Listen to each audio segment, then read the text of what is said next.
अज्ञानतिमिरन्धस्य ज्ञानञ्जनशलाखया चक्षुरुन्मिलितं येन तस्मै श्रीगुरुवे नमः। नमो ॐ विष्णुपदाय कृष्णप्रेष्ठाय भूतले श्रीमते भक्तिवेदान्तस्वामिनिति नामिने। नमस्ते सरस्वती देवे गौरवाणी प्रचारिणे निर्विशेषशून्यवादी पाश्चात्यदेशतारिणे। जय श्री कृष्ण चैतन्य प्रभु नित्यानंद श्री अद्वैत गदाधर श्रीवासदि गौरभक्तवृंद। हरे कृष्णा कृष्ण कृष्णा हरे हरे, हरे राम राम राम हरे हरे। हरे कृष्णा। तो नारद जी, देवतागण जो स्वर्गलोक में है वो भारतवर्ष के बारे में उनका क्या विचार है वो प्रकट कर रहे हैं। तो देवतागण कह रहे हैं कि भारतवर्ष में जो ऊपर का ग्रह लोक नहीं है, पृथ्वी लोक जो है वो स्वर्ग लोक से नीचे आती है। लेकिन स्वर्ग लोक के देवतागण कह रहे हैं कि भारतवर्ष जो नीचे का लोक है, पृथ्वी लोक, उसका भाग है। और वहां पर व्यक्ति की आयु भी बहुत छोटी है। हम लोग पृथ्वी के ऊपर कितने साल तक जीते हैं? 100 साल तक जीते हैं, कलयुग में खासकर। और देवताओं की उम्र कितनी होती है? उनकी आयु बहुत लंबी होती है, करोड़ों साल तक उनका जीवन है। लेकिन ये देवतागण कह रहे हैं भारतवर्ष में जन्म लेकर के छोटी आयु भी वो बड़ी महान है। स्वर्गलोक में बड़ी आयु करोड़ों साल के जीवन से भी ज्यादा। ऐसा क्यों? कि भाई पृथ्वी के ऊपर भारतवर्ष में आप कितने साल जिएंगे? लगभग 100 साल या उससे कम ही जिएंगे। स्वर्गलोक में आप जिएंगे करोड़ों साल। फिर भी देवतागण क्यों कह रहे हैं पृथ्वी के ऊपर छोटा जीवन भारतवर्ष में वो बढ़िया है, स्वर्गलोक के बड़े जीवन से भी बढ़िया है? ऐसा क्यों है? वो कहते हैं उसके 2 कारण हैं। एक, वो कहते हैं हमारा जीवन कितना भी बड़ा क्यों ना हो, लेकिन एक दिन जब हमारे पुण्य खत्म हो जाते हैं, मृत्युलोकम विशन्ति, वो जीवन कोई परमानेंट जीवन नहीं है, केवल आयु वहां पर बड़ी है।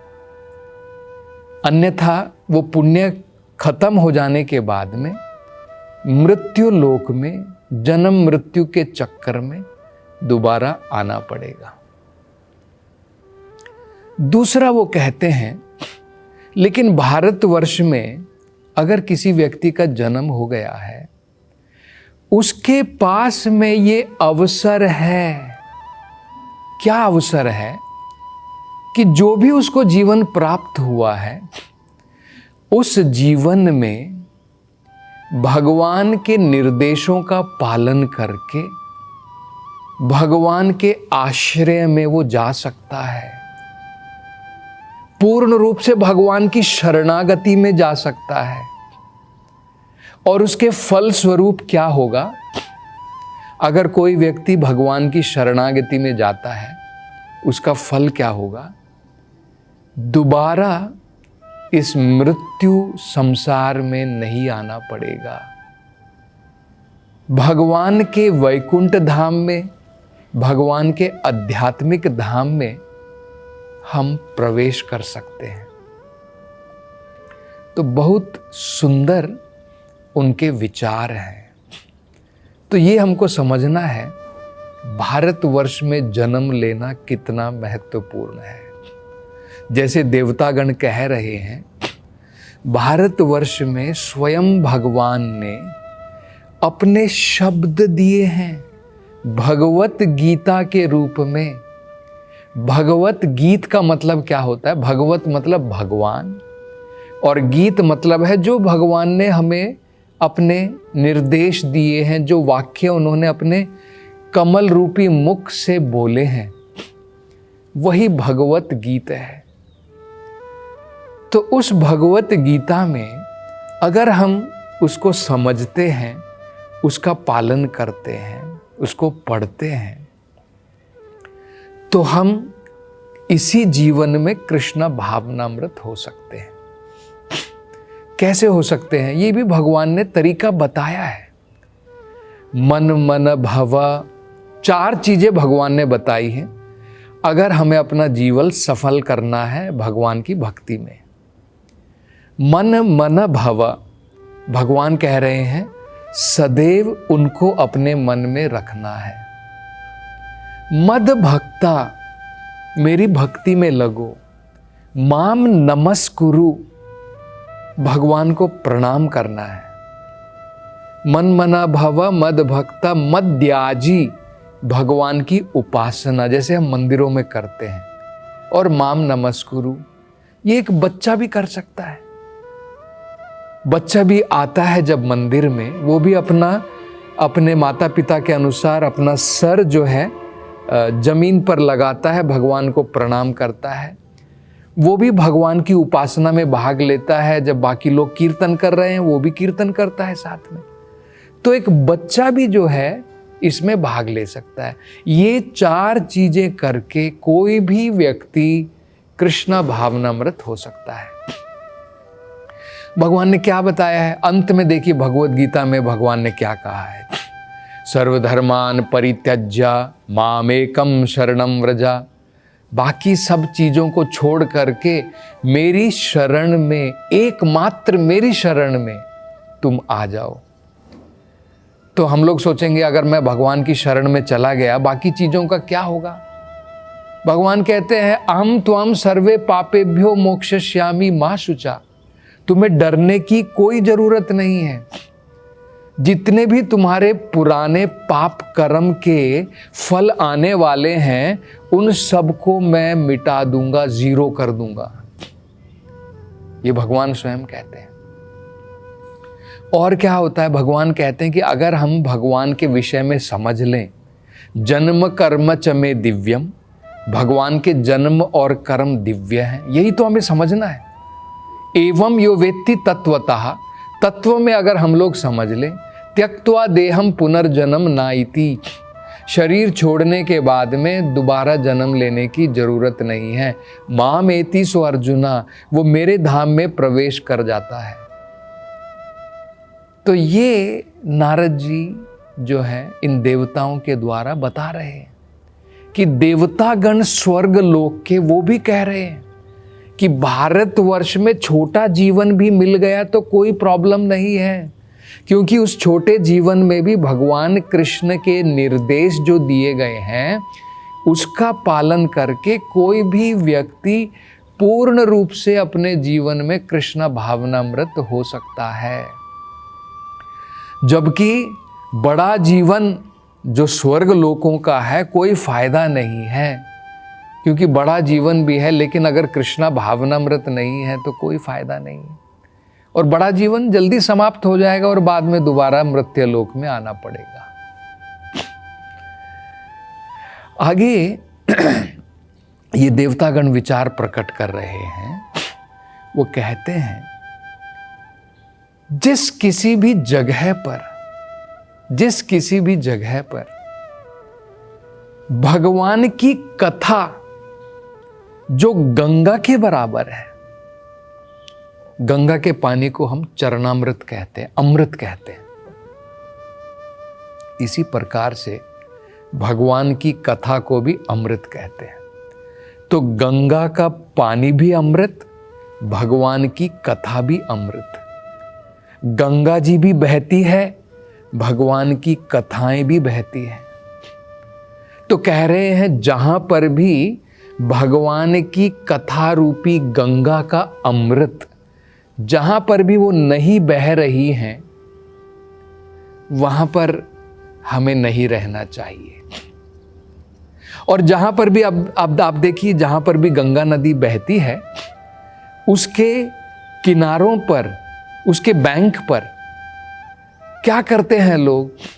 वहां पर आते हैं, पवित्र नदी में स्नान करते हैं, अनेकों प्रकार से वहां पर गंगा नदी की उपासना होती है, आराधना करते हैं, भगवान की आराधना करते हैं। और क्या करते हैं? तीसरा, हम लोग भगवान का वहां पर गुणगान करते हैं।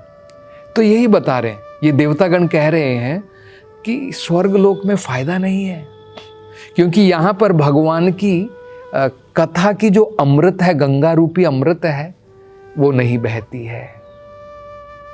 और यहां पर महान वैष्णवगण नहीं है जो भगवान की गंगा नदी के किनारे वैष्णवगण आकर के गंगा नदी की और भगवान की उपासना करते हैं, वो भी नहीं है। मतलब यहां पर लोग जो हैं स्वर्ग लोक में भगवान की शुद्ध सेवा में नहीं लगे हुए हैं। तो गंगा नदी के किनारे आकर के, जैसे गंगा नदी अमृत की तरह बह रही है, उसके किनारों पर भक्त लोग आकर के गंगा की सेवा करते हैं, भगवान की सेवा करते हैं। अभी कुंभ मेला चल रहा है, हम लोग देखते हैं हजारों हजारों लोग आते हैं। क्या करते हैं वो? वहां पर जाकर के पवित्र नदी में स्नान कर रहे हैं, भगवान की उपासना कर रहे हैं, गंगा मैया की पूजा कर रहे हैं। यही तो है। और कहते जहां पर भगवान का संकीर्तन नहीं है। अब आप देखेंगे जैसे कुंभ मेले में भगवान के नाम का गान चल रहा है, राम भगवान का, कृष्ण का वहां पर गान चल रहा है।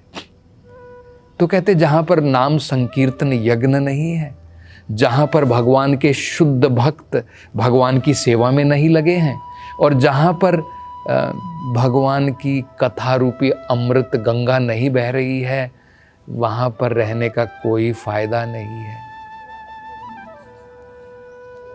तो ये बड़ा मुख्य अंश है। देखिए, इस विषय में अगर हम समझें, भारतवर्ष कितना महान है। कहा जाता है कि 14 जो भुवन है, 14 लोक है, इस ब्रह्मांड में 14 लोक है, उसमें से पृथ्वी जो है वो एक है। इन 14 भुवनों में से पृथ्वी अत्यंत महत्वपूर्ण मानी जाती है, भूलोक जिसे कहते हैं। और उस भूलोक में भारतवर्ष बहुत महत्वपूर्ण है। और भारत में भी जहां पर यह संकीर्तन यज्ञ उत्पन्न हुआ, आज से 500 साल पहले चैतन्य महाप्रभु ने जहां पर जन्म लेकर के बंगाल में, वो बंगाल की वो जो राज्य है वो अत्यंत महत्वपूर्ण है। और बंगाल में भी नदिया की जो डिस्ट्रिक्ट है वो बड़ी महत्वपूर्ण है। और नदिया में भी नवद्वीप वो जगह है जहां पर चैतन्य महाप्रभु ने जन्म लिया और भगवान के संकीर्तन यज्ञ का प्रचार किया। क्योंकि यही तो कह रहे हैं देवतागण, वहां पर गंगा नदी भी बहती है, बंगाल में गंगा नदी भी बहती है। और वहां पर चैतन्य महाप्रभु ने संकीर्तन आंदोलन प्रारंभ किया। और आज भी अगर आप जाते हैं कृष्णा भावनामृत का, जहां पर चैतन्य महाप्रभु का जन्म हुआ था, उससे जस्ट कुछ ही दूर पर कृष्णा भावनामृत का बड़ा केंद्र वहां पर है। तो वहां पर 24 घंटे भगवान का संकीर्तन चलता है। और जितने भी लोग वहां पर आते हैं सबको भगवान का प्रसाद मिलता है। और बताइए आप क्या चाहिए। अभी जैसे कुंभ मेले में भी जब लोग जा रहे हैं, वहां पर प्रसाद का वितरण हो रहा है, भगवान की सेवा चल रही है, वहां पर भगवान के भक्तगण पधारे हुए हैं और संकीर्तन यज्ञ चल रहा है। तो इसलिए बड़ा महत्वपूर्ण बताया जाता है। दूसरा, चैतन्य भागवत में एक इसी प्रकार का सुंदर विचार प्रकट किया गया है।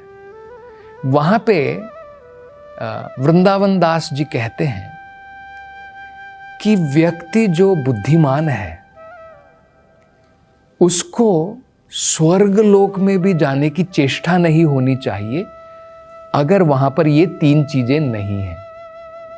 एक, भगवान के यशों का गुणगान, भगवान की कथाएं। दूसरा, अगर वहां पर भगवान के शुद्ध भक्तों का संग नहीं प्राप्त होता है। और तीसरा, अगर वहां पर संकीर्तन नहीं है, भगवान के नाम का जप संकीर्तन नहीं है। वो कहते हैं उससे बढ़िया तो मां के पेट में अगर हम बंद भी रहें वो बेटर है, क्योंकि कम से कम मां के पेट में बैठ करके भगवान को तो याद कर सकते हैं। लेकिन वो स्वर्ग लोक में जहां पर ना तो ऐसे महान उत्सव हैं, ना वहां पर भगवान के भक्तगण हैं, ना वहां पर संकीर्तन है, वहां पर क्या फायदा है? तो मतलब क्या है, संकीर्तन जो यज्ञ है ये बाकी जो यज्ञ है उन सबसे महान है, कोई तुलना नहीं है। अगर हम सोचे अरे ये भी एक प्रकार का यज्ञ है, अश्वमेध भी एक यज्ञ है, ये भी एक प्रकार का यज्ञ होता है। वेदों में बताया है जो भगवान के नाम संकीर्तन यज्ञ उसकी तुलना बाकी यज्ञों से करता है वो पाषंडी कहलाता है, क्योंकि भगवान के नाम का संकीर्तन जो है वो भगवान से भिन्न नहीं है, भगवान से अलग नहीं है। भगवान और भगवान के नाम में कोई अंतर नहीं है। तो ये बड़ा महत्वपूर्ण जो है संदेश ये देवतागण यहाँ पर भारतवर्ष के बारे में दे रहे हैं। और आगे वो क्या बताते हैं इसकी चर्चा हम अगली कथा में करेंगे।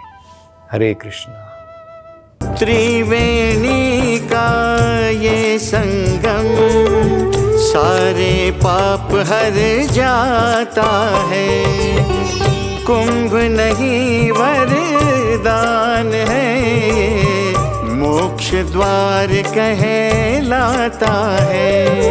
प्रयागराज की ये धरती संतों का यहाँ रेला है, कण कण में यहाँ ज्ञान भरा ये महाकुंभ का मेला है। अमृत का रस छलकाए वो महाकुंभ है, जहाँ आस्था की धारा वो महाकुंभ है। नमस्कार, मैं हूँ सुरेश वाडकर।